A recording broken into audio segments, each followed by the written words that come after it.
నమస్తే, welcome to reality check. ప్రస్తుతం మనతో పాటు ఉన్నారు పొలిటికల్ అనలిస్ట్ పురుషోత్తం రెడ్డి గారు. నమస్తే అండి. నమస్తే స్వర్ణ గారు. పురుషోత్తం రెడ్డి గారు, ప్రస్తుతం పవన్ కళ్యాణ్ గారు మాట్లాడిన మాటలు, కామెంట్స్ ఏవైతే ఉన్నాయో అవి కాస్త చర్చనీయాంశంగా ఉన్నాయి. ఫస్ట్ ఆఫ్ ఆల్ ఏం చెప్తారు? ఈ రఫా రఫా ఈ సినిమా డైలాగులు ఏవైతే ఉన్నాయో రప్ప రప్ప అంటూ అలా అంటే ఊరుకునేది లేదు అని మరొకసారి నొక్కి వక్కాణించారు. ఆయన ఏమంటారు? ఈరోజు ప్రకాశం జిల్లాలో పవన్ కళ్యాణ్ గారు పర్యటిస్తూ కొన్ని రోజువారీ వ్యాఖ్యలే కావచ్చు కానీ కొంచెం గట్టిగా మాట్లాడారు. దాంట్లో ఒకటి, మేము తెలుగుదేశం పార్టీ కలిసి ఒక 15 ఏళ్ళు ఉంటామని జగన్మోహన్ రెడ్డి గారు వార్నింగ్లు ఇస్తున్నాడు, అసలు ఆయన అధికారంలోకి వస్తే కదా అని. ఇంకా దానికి కొనసాగింపుగా మీరు చెప్పినటువంటి సినిమా డైలాగు, ఈ రెండు కీలక అంశాల్లో అది ఉంటాయి. ఒకటి, మేము 15 ఏళ్ళ పాటు ఉంటాం, ఎవరికేం అభ్యంతరం లేదు. ఉంటే గింటే వాళ్ళ పార్టీ వాళ్ళకి అభ్యంతరం ఉండాలి, ప్రజలకేం అభ్యంతరం ఉంటుంది? ఒక రాజకీయ పార్టీ ఎవరితో కలిసి వెళ్ళాలి, ఎవరితో కలిసి వెళ్ళకూడదు అనేది వాళ్ళ ఇష్టం. పవన్ కళ్యాణ్ గారు, చంద్రబాబు నాయుడు గారు అనుకునేస్తే ఇంకా అయిపోయింది, దాంట్లో ఎవరికే చెప్పాల్సిన అవసరం. 15 ఏళ్ళు ఉంటామంటే ఉండవని మనం మీకే వచ్చిందా? ఇప్పుడు ఎవరన్నా వాడు ఇడిపోతారని వైసీపీలో ఏమైనా చెప్పినారా?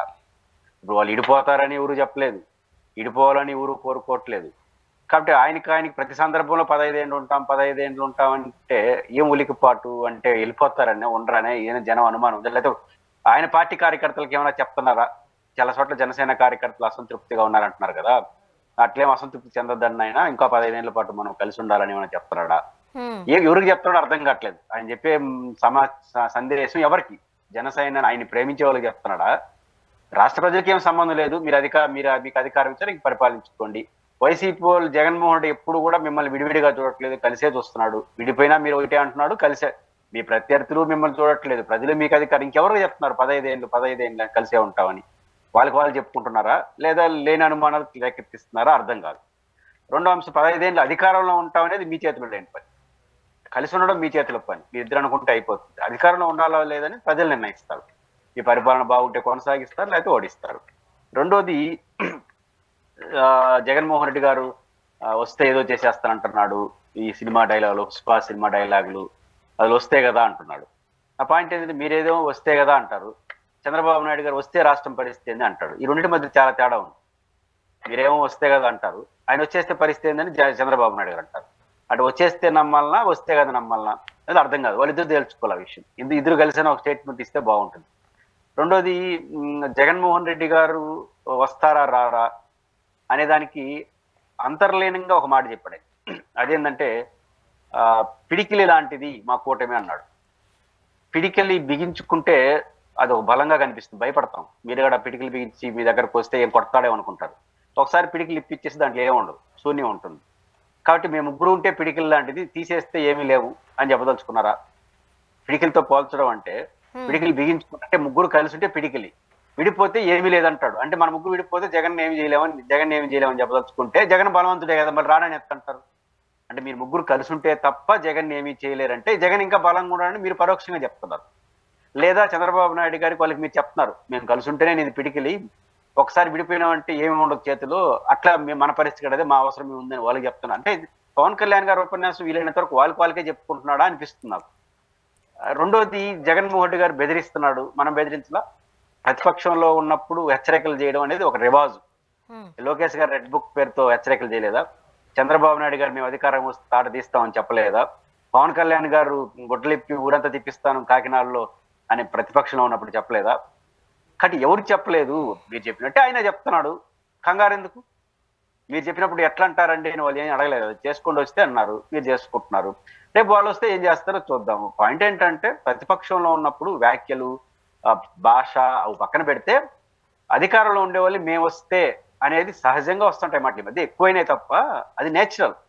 అధికారులకు కానీ పార్టీకి కానీ మీదే అధికారం అనుకోవద్దండి, మాకు ఒక రోజు వస్తుందని చెప్పడం అనేది నేచురల్. మీరు చేశారు అది. చంద్రబాబు గారు అన్నారు, లోకేష్ గారు అన్నారు, పవన్ కళ్యాణ్ గారు. ఈయనంటే ఎందుకు అంత కంగారు? ఆయన కూడా అట్లే అంటున్నాడు. అంటే అన్నిండి కట్టి వస్తే కదా అని ఎందుకు కంగారు? మొత్తం స్టేట్మెంట్ లో అంతా కంగారు కనిపిస్తుంది. కానీ ఎట్టి పరిస్థితుల్లోనూ మీరు అలా ఊహించుకోవద్దు, ఎక్కువ ఊహించుకుంటున్నారు. మేము అసలు మిమ్మల్ని రానివ్వమని వాళ్ళు చెబుతున్నారు, మరో పక్క పెట్టుబడిదారులకి చెబుతూ ఉన్నారు. అంటే రాను, నేనంటుందంటే జగన్ వస్తే పరిస్థితి ఏంటి, జగన్ భూతం రానియము, జగన్ రాడు. ఇప్పుడు ఏమన్నా రేపు తెల్లారితే ఎన్నికలు ఉన్నాయి, ఇక 4 ఏళ్ళు పరిపాలన. 4 ఏళ్ళకి ముందే మీరు రాడు, వస్తాడు, వస్తే ఏంటి ఆ చర్చ జరుపుతున్నారంటేనే బలహీనత కనిపిస్తా ఉంది. ఇప్పుడు జగన్మోహన్ రెడ్డి గారు అధికారంలోకి వచ్చి 5 ఏళ్లలో ఏ రోజు మీరు రారు, మీరు వస్తే పరిస్థితి అనలా, నేనే వస్తాను మళ్ళీ అనుకు పోతా ఉన్నాడు, ఓడిపోయిండొచ్చు. కానీ మీరు ఇంకా ఎన్నికలకు ఇంకో 1 year ముందన్న మాట్లాడితే ఈ మాటలకు అర్థం ఉంది. కానీ ఎలక్షన్ గెలిచి 1 year కాక ముందుగా మొదటి రోజు నుంచి ఇంకా రాడు. మీరు 5 ఏళ్ళు ఉంటారు ఇంకా అధికారంలో, 4 ఏళ్ళు ఉంటారు ఇంకా అధికారం, 4 ఏళ్ళు ఇంకా అధికారం పెట్టుకుని రాడు అని కలవరిస్తున్నారంటే వస్తాడని నమ్ముతున్నారా అనేది బలహీనత పడుతుంది. ఎప్పుడు కూడా ఎలక్షన్ 4 ఏళ్ల ముందు ఎవడో మాట్లాడినట్టున్నాడు, రాడు వస్తాడు. ఇప్పుడు ఎందుకు పంచాయతీ? మీరు ఎంత బాగా పరిపాలిస్తున్నారు, మీ పరిపాలన యొక్క అవసరం ఏంటి, మీరు ఏ విధంగా హామీలు ఇచ్చారు, ఏ రకంగా ప్రజలకు న్యాయం చేయబోతారు, ఇది టాపిక్ లో ఉండాలి. కానీ ఇది టాపిక్ వదిలేసి మీరు ఆ డైలాగులు ఎందుకు చెప్తారు? మీరు వస్తే కదా కొట్టేదానికి, మీరు రారు, వస్తే పరిస్థితి ఏంటి, ఈ చర్చ ఎక్కువ చేస్తున్నారంటే మీ పరిపాలన మీకు నమ్మకం లేదా జగన్మోహన్ గారు వచ్చేస్తారని కంగారు పడుతున్నారా, లేదా మీకు కలిసి ఉంటారు మీకు అపనమ్మకాలు ఉన్నాయా అనేది కనపడుతుంది.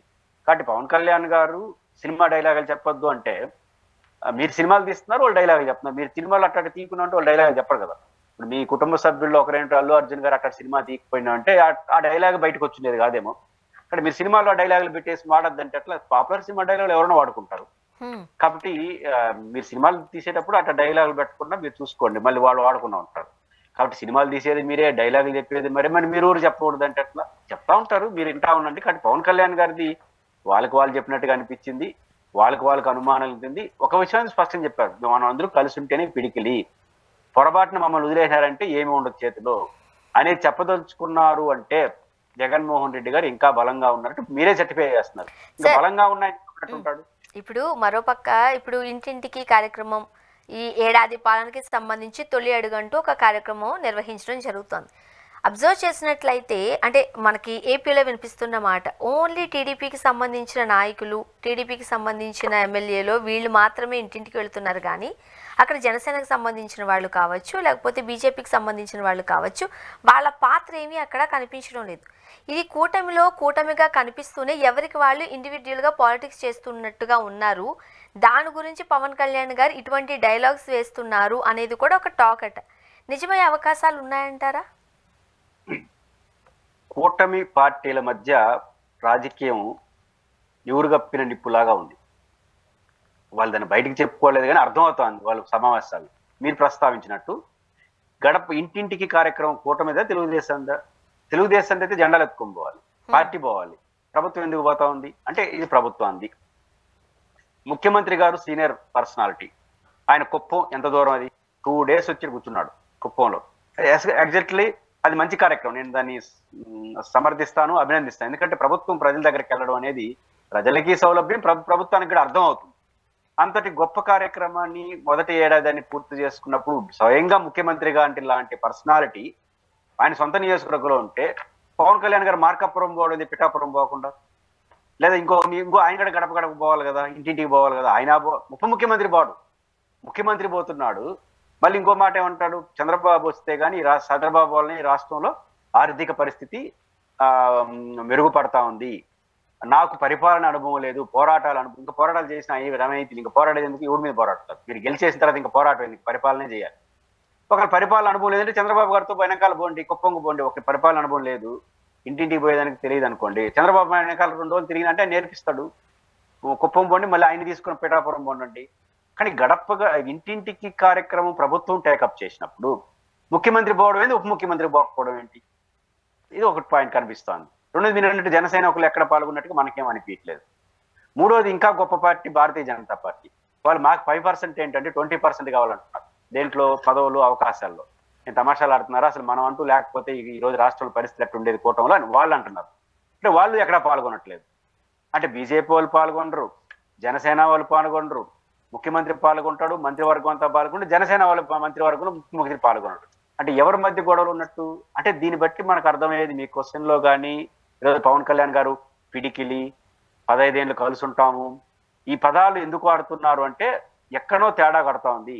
నివురు కప్పిన నిప్పులాగా కూటమి మధ్య ఇష్యూ నడుస్తా ఉంది. కానీ ఎగ్జాక్ట్లీ మీరు ఇదే ప్రశ్న కూటమిలో ఎవరిని అడిగినా అది టీ కప్పులో తుఫాను, వాళ్ళు భ్రమల్లో ఉన్నారు, అట్లే ఉంటారు అంటారు. ఎప్పటి వరకు వాళ్ళు ఈదుల్లోకి వచ్చి కొట్లాడుకునేందుకు అదే మాట్లాడతారు. కానీ ఈరోజు జరుగుతున్న తతంగం చూసినప్పుడు ఎవరికి వాళ్ళు మాది ఈ ప్రభుత్వం, తెలుగుదేశం పార్టీ ఏమనుకుంటుంది, మంచి అంతా మాది, మా ఖాతాలో ఉండాలి, ఏదైనా నెగటివ్ జనసేన బీజేపీ ఖాతాలో వేద్దాం వాళ్ళు ఉంటారు. వాళ్ళిద్దరు ఏమనుకుంటారంటే దాంట్లో ఏదైనా మంచి వస్తే మా ఖాతా, ఇంక ఈ ప్రభుత్వానికి వచ్చేటంతా చంద్రబాబు గారి ఖాతా, తెలుగుదేశం ఖాతా ఏదో వాళ్ళిద్దరు అనుకుంటున్నారు. ఇంకా బీజేపీ వాళ్ళు డిఫరెంట్, మీరు ఏమైనా చేసుకోండి కానీ మా వాటా మాకు 20% ఇస్తారా సస్తారా, మా పని మాది, మేము నరేంద్ర మోడీ గారు దేశ పరిపాలన. మన పురంధేశ్వరి గారు ఉపన్యాసంలో ఏం చెప్పారంటే మొత్తం బీజేపీ ఆపరేషన్ సింధు ఇవి చెప్పుకొచ్చారు. అవి చెప్పొద్దని నేను అన్ను.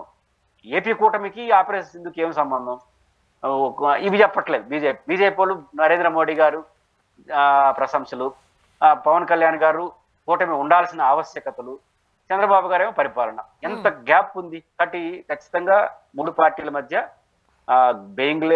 ఈ బ్లేమ్ గేమ్ వాళ్ళు చేసుకుంటున్నారు. మంచి మన ఖాతా, చెడు నీ ఖాతా అన్నట్టున్నారు. కలిసి ఉండాల్సిన ఆవశ్యకత నేను చెప్తా ఉంటాడు. మళ్ళీ వీళ్ళందరూ కలిసి జగన్మోహన్ రెడ్డి రారు అంటారు. కాబట్టి గందరగోళం ఉంది.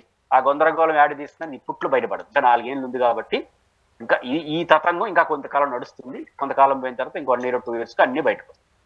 ఓకే. అండ్ మరో పక్క అంటే తెలంగాణ సెపరేట్ రాష్ట్రంగా ఉండింది. ప్రస్తుతానికి టీడీపీ పార్టీ ఇక్కడ ఉన్నట్టుగా ఉంది కానీ ఉనికిలో లేని పరిస్థితి మనం చూస్తూనే ఉన్నాం. మరో పక్క ఆ పక్క రాష్ట్రంలో చంద్రబాబు నాయుడు గారు, ఇక్కడ రేవంత్ రెడ్డి గారు ఉండేసరికి వీళ్ళిద్దరి అనుబంధం గురు శిష్య అనుబంధం. ఈ వ్యాఖ్యలు మనం తరచుగా వింటూనే ఉంటాం 2 రాష్ట్రాల మధ్యకి. ఇప్పుడు ముఖ్యంగా ఇప్పటికీ కూడా తెలంగాణలో ఆయా పార్టీలలో టీడీపీకి సంబంధించిన లేకపోతే చంద్రబాబు నాయుడు గారికి సంబంధించిన కోవట్లు ఉన్నారు అంటూ కూడా కాంగ్రెస్ ఎమ్మెల్యే అనిరుద్ రెడ్డి గారు వ్యాఖ్యానించారు. నిజంగానే ఉన్నారంటారా? కోవట్లు ఉండే అవకాశం లేదు. ఎందుకంటే ఈయన ఏం చేయగలడు అక్కడ కోవట్లు ఉండి. అభిమానించే వాళ్ళు, అనుబంధం ఉండేవాళ్ళు ఉంటారు. చంద్రబాబు నాయుడు గారిలో ఒక మంచి క్వాలిటీ ఏంటంటే తమ పార్టీ నుంచి వెళ్ళిపోయే వాళ్ళతో కూడా ఇంకా వెళ్ళిపోతాడు అనుకుంటే వాళ్ళు పిలిచి మాట్లాడి సరే నీ పని నువ్వు చూసుకో అంటాడు. దానివల్ల ఏముందంటే గుడ్ రిలేషన్స్ ఉంటుంది. చంద్రబాబు నాయుడు గారు వాళ్ళకి పోవాల్సింది తప్ప ఆయన ఎవరిని పంపిడు. ఒకరు వెళ్ళిపోవాల్సిన పరిస్థితి వస్తే తన రాజకీయాలతో సంబంధం లేకపోతే ఆల్ ది బెస్ట్ అని పంపించేస్తాడు. అందువల్ల గుడ్ రిలేషన్స్ అని చంద్రబాబు గారు ఎప్పుడు మెయింటైన్ చేస్తారు. అది పొలిటికల్ గా ఆయన మొదటి నుంచి మంచి లక్ష్యం. మీరు రేవంత్ రెడ్డి గారు చూడండి, తెలంగాణలో తెలుగుదేశంలో ఉన్నాడు, వచ్చి చంద్రబాబు రేపు రాజీనామా చేసి కాంగ్రెస్ లోకి వెళ్ళాడు. వెళ్లే ముందు చంద్రబాబుని కలిస్తే ఆల్ ది బెస్ట్ అని చెప్పి పంపించినాడు.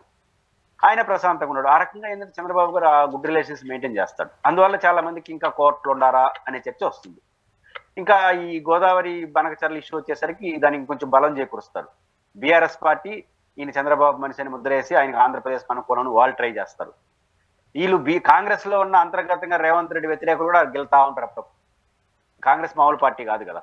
రేవంత్ రెడ్డిని డైరెక్ట్ గా అన్నానికి ఇబ్బంది వచ్చినప్పుడు రేవంత్ రెడ్డిని ఏదైనా బ్లైమ్ గేమ్ చేయాలంటే ఇట్లాంటి కామెంట్లు చేస్తూ ఉంటారు. ఇంకా ఇక్కడ కోవట్లు ఉన్నారట అంటే ఎవరిని ఉద్దేశించి మాట్లాడుతున్నారో అర్థం కాకుండా పరోక్షం అంటారు. కాంగ్రెస్ లో అసమ్మతి వర్గం అదే చేస్తుంది, కాంగ్రెస్ వ్యతిరేకించే బీఆర్ఎస్ అదే చేస్తుంది, నీటి ప్రాజెక్టుల సమస్యలు అదే చేస్తున్నారు. ఆ రకంగా బ్లేమ్ గేమ్ పాలిటిక్స్ చేయడం కోసం చేస్తారు.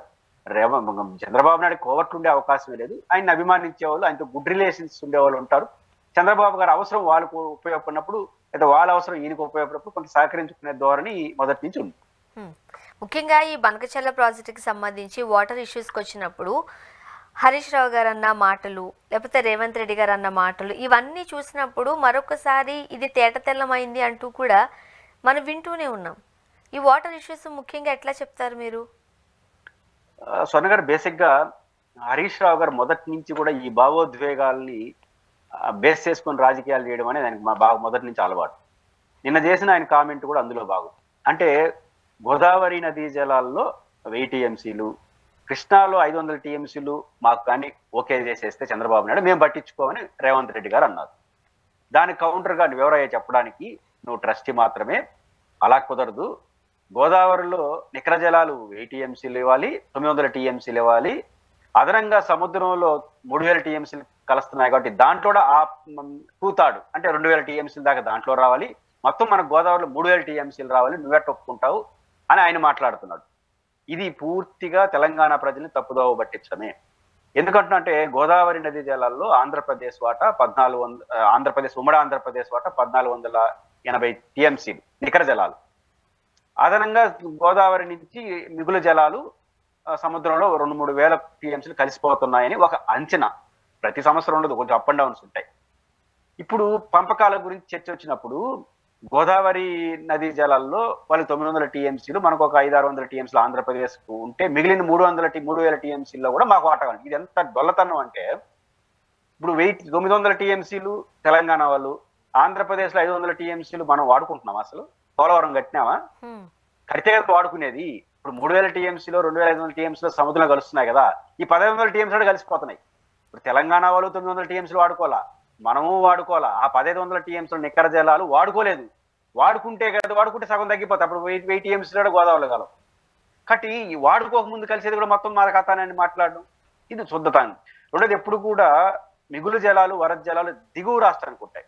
ఒకవేళ బచావత్ లాగా పంచదలుచుకుంటే ఈ 3000 టీఎంసీల్లో పోను మహారాష్ట్ర వాడు వస్తాడు, కర్ణాటక వాడు వస్తాడు, ఒడిశా వాడు వస్తాడు, ఛత్తీస్గఢ్ వస్తాడు, తెలంగాణ అందరికీ వర్తిస్తాయి, మీకు ఒకరికే వర్తించు అంటే ప్రజల్ని తప్పుదో పట్టించుకోవడం కోసం ఎక్కువ టీఎంసీలు అడగడం అది సరైనది కాదు. అసలు గోదావరి నీళ్లు తెలంగాణలో వాడుకోవట్లే, ఆంధ్రప్రదేశ్ వాడుకోలేదు కాబట్టి అది సముద్రం కలుస్తున్నాయి. వాడుకునేస్తే ఎంత కలిస్తే అప్పుడు తెలుస్తాయి నికర జలాలు మిగులు జలాలు వరద జలాలు ఎంత ఉన్నాయని. అది తెలిసిన తర్వాత అన్ని రాష్ట్రాలకు హక్కు ఉంటాయి, మీకు ఒకటికే హక్కు ఉండదు, మీకు మనకే ఉండదు, అందరికీ ఉంటాయి. ఒకవేళ దిగువ రాష్ట్రం కావాలని అనుకో మొత్తం ఏపీకే వస్తాయి, మీకేందుకు వస్తాయి. కాబట్టి హరీష్ రావు గారు ప్యూర్లీ పొలిటికల్ గా భావోద్వేగాలతో రాజకీయాలు చేయడం మొదటి నుంచి అలవాటు. అయితే ఈ లెక్కలన్నీ చెప్పేసి తెలంగాణ ప్రజలను కన్ఫ్యూజ్ చేస్తున్నాడు, అది నిజం కాదు. మరోపక్క ఆంధ్రప్రదేశ్లో ఈ ఐపీఎస్ అధికారి విఆర్ఎస్కి అప్లై చేయడం పెద్ద పెను దుమారమే రేగుతోంది. అంటే ఇప్పుడు ఒక రాష్ట్రంలో ఒక పార్టీ నుంచి ఇంకొక పార్టీకి కనుక అధికారం మారినట్లయితే జరిగే పరిణామాలను గత కొన్ని టర్మ్స్ నుంచి మనం చాలా రెగ్యులర్గా క్లియర్గా చూస్తూనే ఉన్నాం. బట్ కొన్ని వ్యవస్థలకి కొంతమంది అధికారులకి మొన్నటి వరకు అది మినహాయింపు ఉండేది.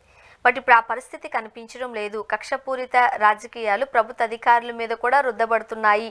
దీనికి సంకేతమే ఈరోజు సిద్ధార్థ్ గారు ఆ విఆర్ఎస్కి అప్లై చేయడం అనేది బాగా గట్టిగా వినపడుతున్న మాటలు. అక్కడ ఏం చెప్తారు మీరు? ఐఏఎస్ ఐపీఎస్ లాంటి ఎగ్జిక్యూటివ్లో ఉండేవాళ్ళు ఇండిపెండెంట్గా ఉంటారు, వాళ్ళకి ప్రత్యేకమైన సెక్యూరిటీ ఉంటుంది.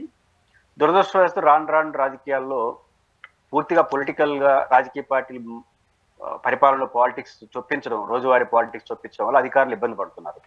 అధికారులు కూడా తెలివి మీరిపోయి కొంతమంది రాజకీయ నాయకుల్లాగా తయారై వాళ్ళు కూడా వాళ్ళకి అనుకూలం ఒక బ్యాచ్, వీళ్ళకి అనుకూలం బ్యాచ్ మొత్తం ఖరాబ్ చేస్తున్నారు. అదే సిద్ధార్థ్ కౌశల్ గారు విఆర్ఎస్ రాజీనామా అనే పదం వాడతా, కానీ విఆర్ఎస్ వాలంటీర్ రిటైర్మెంట్ తీసుకున్నట్టుగా అప్లై చేశారు. అది చంద్రబాబు గారు లేకపోతే లోకేష్ గారు రెడ్ బుక్ ఆయన బలి అయిపోయినట్టు వైసీపీ వాళ్ళు చెప్తున్నారు, కానీ ఆయన అయితే మాత్రం అవేం చెప్పట్లేదు. ఆయన ఎందుకన్నా విఆర్ఎస్ తీసుకోవచ్చు, ఆయన తదుపరి అడుగులు వేసేదాన్ని బట్టి ఎందుకు తీసుకున్నారో తర్వాత అర్థమవుతుంది. బట్ సిద్ధార్థ్ కౌశల్ గారికి మంచి పేరుంది పోలీస్ డిపార్ట్మెంట్లో. రెండో అంశం, ఇప్పుడు ఎవరు ఆయన విఆర్ఎస్కి అప్లై చేసినా, మన తెలంగాణకు ఒక మహిళా ఐఏఎస్ ఆఫీసరు అదే రిటర్న్ వెళ్ళారు తెలంగాణకు, అంటే ఏపీ నుంచి, అంటే తెలంగాణ నుంచి వచ్చారు, మళ్ళీ క్యాట్ని ఆశ్రయించి తెలంగాణకే కేటాయించుకొని ఆమ్రపాలి గారు వెళ్ళారు. ఆమె వెళ్ళినా, ఎవరు వెళ్ళినా, ఎవరు ఇతర రాష్ట్రాలకు వెళ్ళినా, ఎవరు విఆర్ఎస్ తీసుకున్నా ఇది రెడ్ బుక్ కారణం అనే చర్చ అయితే తెచ్చేస్తున్నారు. దానికి రీజన్ ఏంటంటే, దీనికి ఇప్పుడు ఆమ్రపాలి వెళ్ళడానికి ఒక అవకాశం హైదరాబాద్లో అలవాటు పడ్డారు కాబట్టి తెలంగాణ వెళ్ళిపోవడం కోరిక, ఈ రెడ్ బుక్ అవేం కాదు. ఈయన విఆర్ఎస్ ఎందుకు తీసుకున్నాడో త్వరలో తేలుతుంది. కానీ ప్రజలు నమ్ముతున్నారు ఈ రెడ్ బుక్ ఐఏఎస్. ఎందుకని ఒక విచారణలో భాగంగా ఐఏఎస్ ఏమని అంటే ప్రజలు పెద్ద పట్టించుకోరు, కానీ వీళ్ళు ఏమంటున్నారు, ముందే ఫిక్స్ చేసేస్తున్నారు. సమ్ ఎక్స్ అధికారిని త్వరలో అరెస్ట్ చేయబోతారు, సమ్ ఎక్స్ వై అధికారిని అరెస్ట్ చేయబోతారు, ఒక చర్చ నడుపుతారు. రెండో చర్చ, ఇంకా ఆయన ఎందుకు అరెస్ట్ చేయలేదు, ఇంకా ఆయన ఎందుకు కొట్టలేదు, ఇంకా ఆయన ఎందుకు చేయలేదు అని ఇంకొక చర్చ. ఎక్కడైనా ఒక ఐఏఎస్ ఆఫీసర్ పోస్టింగ్ ఇస్తే ఒక తెలుగుదేశానికి అనుకూలంగా ఉండే ఒక పోస్ట్ పెడతారు. ఆయన పలానప్పుడు వైసీపీ అనుకున్నారు, ఇంకా ఆయనకి ఏంది పోస్టు, ఏం తీసేస్తారు ఐఏఎస్ ఆఫీసర్లు. ఎక్కడైనా పోస్టింగ్ ఇవ్వాల్సిందే కదా, వాళ్ళకి ఏముద్రున్నా. తప్పు చేస్తుంటే చర్య తీసుకోవాలి, తప్పు చేయకపోతే ఎక్కడో ఒక పోస్టింగ్ మీకు ఇష్టం లేకపోతే నాన్ ప్రయారిటీ ఏరియాలు ఇవ్వాలి తప్ప ఆమె కట్టిస్తారు ఆయన కట్టిస్తారంటే ఏం చేయాలి? రావడం ఐఏఎస్ తీసి ఏరియాలు పెట్టుకుంటారా? అంటే దీనికి ప్రభుత్వం ప్రాధాన్యత ఇస్తూ వాళ్ళు ట్రాన్స్ఫర్లు ఆపేయడం, ఈ చర్యల వల్ల దానితోడు పరాకాష్ఠగా ముగ్గురు ఐపీఎస్ని సస్పెండ్ చేయడం, ఇవన్నీ చూసినప్పుడు నేచురల్ గా ఇదేదో జరుగుతుంది. ఇంకొక 100 పైచీలకు మంది డిఎస్పీ లాంటి క్యాడర్లు, సిఏ క్యాడర్ పోస్టింగ్ ఇవ్వకుండా పెట్టడం, దీనివల్ల ఏమవుతుందంటే ఏదో జరుగుతుంది, అధికారులపైన కక్ష సాధింపు వ్యవహరిస్తున్నారనే వాతావరణం పడిపోయింది. దాని ఫలితంగా ఏమవుతోంది, ఎవరు విఆర్ఎస్ తీసుకున్నా, ఎవరు తెలంగాణకి వెళ్ళినా, ఎవరు ఏపీ నుంచి ట్రాన్స్ఫర్ అయినా ఓహో ఇందుకే పోతున్నారా అనే వైసీపీ ప్రచారానికి బలం చేకూర్చే చర్యలు వస్తున్నాయి. దానికి వాళ్ళు అందుకోసం వెళ్ళిండో పాయింట్. కానీ తెలుగుదేశం పార్టీకి ఇది స్వయంకృతాపరాధం. ఎప్పుడైనా ప్రభుత్వం తప్పు చేసిన వాళ్ళు చర్య తీసుకోండి, కానీ అది ఒక రోజువారీ కార్యక్రమంగా మార్చేస్తే మాత్రం అది ప్రభుత్వానికి అల్టిమేట్ గా నష్టం వస్తుంది. మరోపక్క ఏపీ హైకోర్టు జడ్జిలపై కూడా ఇటువంటి కామెంట్సే మనం చూస్తున్నామండి. వైసీపీకి అనుకూలంగా తీర్పులు ఇవ్వడం జరుగుతుంది అని గట్టిగానే అక్కడ ట్రోల్ చేస్తున్నారు కూడా. అంటే స్వతంత్రంగా వ్యవహరించాల్సిన వ్యవస్థలు ఇవి. ముఖ్యంగా న్యాయ వ్యవస్థలపైన చట్టాలపైన చాలా నమ్మకం ఉంటుంది మనకి ప్రజాస్వామ్యంలో. జడ్జిలు కూడా ఆ విధంగానే తీర్పులు ఇస్తారని మనం నమ్ముతూ ఉంటాం. బట్ అటువంటి జడ్జిలే ఇటువంటి ఆరోపణలకు గురి కావడం ఎలా చూడాలి? జడ్జిమెంట్ల పైన వ్యాఖ్యలు చేయడం తప్పు కాదు, కానీ జడ్జిమెంట్లకి ఉద్దేశాలను ఆపాదించడం తప్పు. జడ్జిమెంట్ ఇచ్చిన జడ్జి గారికి జడ్జిమెంట్కి ఉద్దేశాలను ఆపాదించదు. తప్పు పట్టచ్చు, వ్యతిరేకించవచ్చు, పైకోర్టులో అప్పీల్ చేసుకోవచ్చు. మీకు ఇంకా జడ్జి మీద అనుమానం ఉంటే అభిశంసన తీర్మానం చెప్పచ్చు, పార్లమెంట్లో పెట్టచ్చు. ఆ రైట్స్ మీకున్నాయి. దాన్ని వదిలేసి బ్లాక్మెయిలింగ్ టాక్టిక్స్ ఏంటి?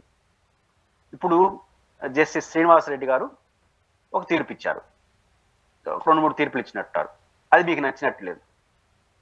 వైసీపీకి అనుకూలని కాదు. ఇప్పుడు జగన్మోహన్ రెడ్డి గారి కేసులో ముందుకెళ్తే వైసీపీకి ప్రయోజనం ఉండొచ్చు, వెనక్కి వెళ్తే తెలుగుదేశానికి ప్రయత్నం వచ్చు. 3 ప్రయోజనాలు పక్కన వాడికి ఆపాదించేస్తే ఇంక జడ్జిమెంట్ ఏం జడ్జిమెంట్ ఇవ్వాలి? వాళ్ళు ఏదో ఒక జడ్జిమెంట్ వాళ్ళకి నచ్చింది, వాళ్ళ దగ్గర ఆధారాల ఆధారంగా ఇస్తారు. వాళ్ళ విచక్షణ జ్ఞానంతో, వాళ్ళకున్న విచక్షణ అధికారాలతో ఇస్తారు. సరే, స్వర్ణ గారికి అనుకూలంగా ఇచ్చింది కాబట్టి స్వర్ణ గారు జడ్జిని మేనేజ్ చేసినారు. మరి నాకు అనుకూలంగా ఇస్తే స్వర్ణ గారు అంటారా పురుషోత్తం మేనేజ్ చేశాడని?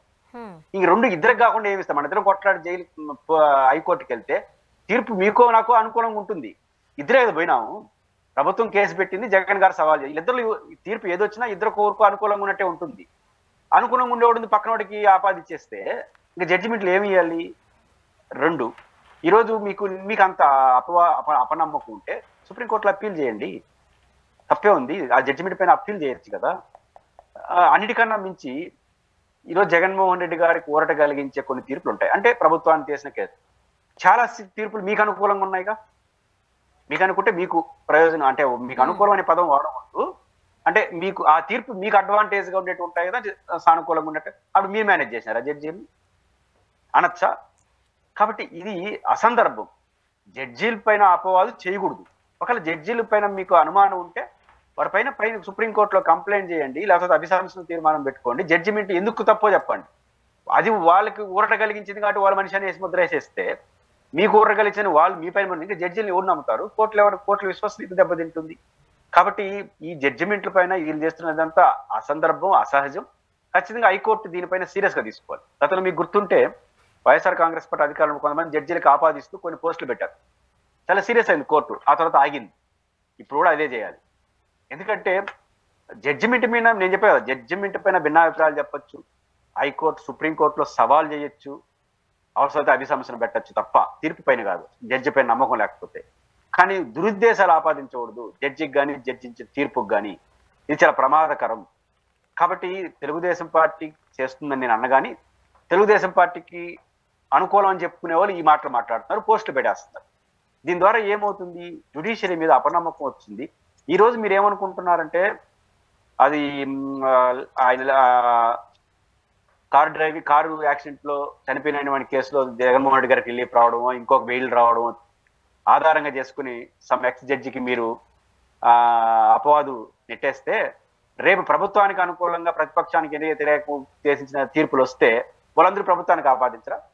ఆపాదించితే మీరు ఆపాదించాల్సిన అవసరం. ఒక్కసారి మీరు ఆపాదిస్తే సమాజం కూడా దీనికి భిన్నంగా వస్తే వాళ్ళ మనుషులని వేస్తారు. అప్పుడు ఏ తీర్పుకి విశ్వసనీయత ఉండదు.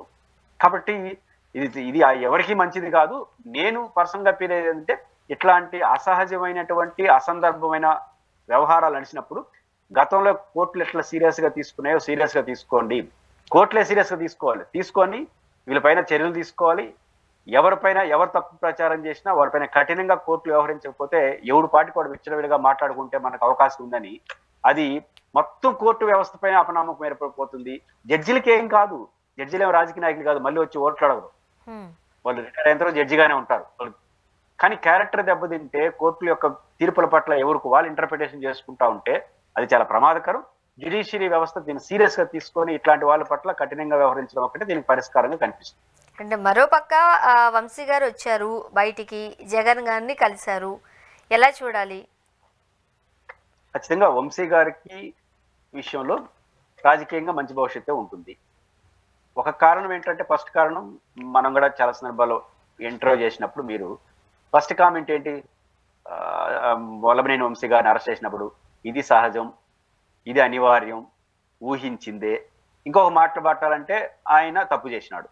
ఇది మనం అందరూ ఇనానమస్ గా చెప్పిన మాట. వల్లభనేని వంశీని అరెస్ట్ చేసినప్పుడు, వల్లభనేని వంశీని అరెస్ట్ చేసినప్పుడు సహజంగా మారినటువంటి కేసు తెలుగుదేశం పార్టీ అత్యుత్సాహం, ఎక్కువ రోజు సందర్భం లేకుండా ఉంచడం కోసం కేసులు పెట్టినారా అన్నట్టు జరగడం వల్ల ఆయన బెయిల్ పైన విడుదల చేసినట్టుగా సానుభూతిగా మారింది. సానుభూతి వెల్లువలో వచ్చేసి ఆయనకి ఏదో జనం వచ్చేసారని నేను అన్నాను.